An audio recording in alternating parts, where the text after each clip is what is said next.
Hello. Thanks for checking in for our 5 Minute Fridays. Sorry. Today we're going to start off with a quote. I looked up how to say this person's name. It's from The Lord of the Rings, J.J.R. Tolkien. If I said that wrong, I'm sorry. I literally just watched a YouTube video tutorial on how to say that name. Nonetheless, he quoted, "It's the job that's never started as takes longest to finish." So I found that last week and I thought it was absolutely brilliant. This 5 Minute Friday, I wanted to talk about success stories, mostly talking to myself, the things I tried telling myself this week, because I got test grades back that were not even bad. Goodness. But to me, I was like, but they're not A pluses. And, whew, wow, that comes across as really, really strong. And that is super, super high in terms of goals and aiming and where I want to be. However, that's just how I set my goals. So, anyways, moving into that, I think that success itself and the jobs that people must complete in order for them to consider themselves successful, they take time. And a lot of the times, those specific jobs, as previously quoted, they take the longest of time when we don't actually start them. So for some of my tests this week, I had to create study sheets that I was able to bring to the test. And it's just rewriting all of my notes on this piece of paper. And they're really complicated, only because they're very tedious. But in terms of the content, it's not hard to copy things. However, starting them is always such a challenge because you know it's easy, so you just don't. Or you think it's hard, so you don't want to encounter it. So I'll give you an example of what these sheets look like. Here's one, for example. This one's not even that good of one. Yeah, it's a lot of fun. And I have to do this for 3 of my classes when I take the test. And yes, it's really, really nice. But along the lines of that, when I don't start that simple sheet, it takes the longest to complete. That rhymed. So basically, with that being said, start your tasks.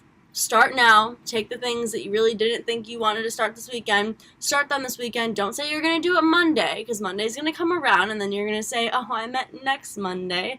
Do it right now, after this video. Pick something that you have been wanting to do for the longest of times, and just do it. Start it. Whether it's 5 minutes or 10 minutes.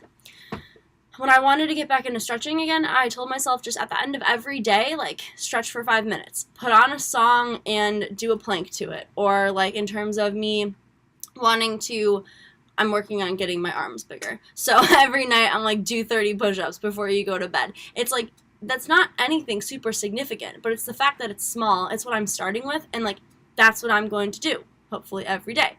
So, like I said, set your goals. Set them small to begin with so that you're pacing yourself. It's not fair for you to be oh, right now I'm starting this and I'm going to complete it. That's something that I struggle with. I told myself I was going to go to bed last night at 11:30, and I have not gotten a lot of sleep, at all this entire week because I've had a lot of tests. I went to a brain cutting on Wednesday morning. That was super fun in the hospital. However, I had to be up and leaving my room at 6:45 in the morning, and as a college student, that's very hard. But yeah, so I was supposed to go to bed really early. I didn't. I had an exam today with one of those fun sheets that I had to make, and I was working on it last night, and it just took me quite some time, and I didn't finish until 12:30, and that was not when I wanted to go to bed. And then I got up, and I was like, you're not going to work on it anymore, Brooke. You're done studying. Your test is at 9:40, and you have an 8:30, so, relax. I didn't relax. I worked on it more. So, setting your limits, setting your boundaries. I need to work on not completing things when it's sacrificial to my well-being, because usually I work on things for too long and I spend too much time on it and the time frame allotted, and then I don't get to work on other things. So, we're coming full circle because we're at 4.5-ish minutes. Thank you for checking into this 5 Minute Friday. I hope that quote pushes you to be the very best that you can be at this moment in time. Remember, the most important thing for us to remember is that the only person that we're trying to be better than is the person that we were yesterday. And with that being said, I hope that you have an excellent weekend, a successful weekend, a productive, maybe nonchalant, relaxing, hammocking, peanut butter eating weekend.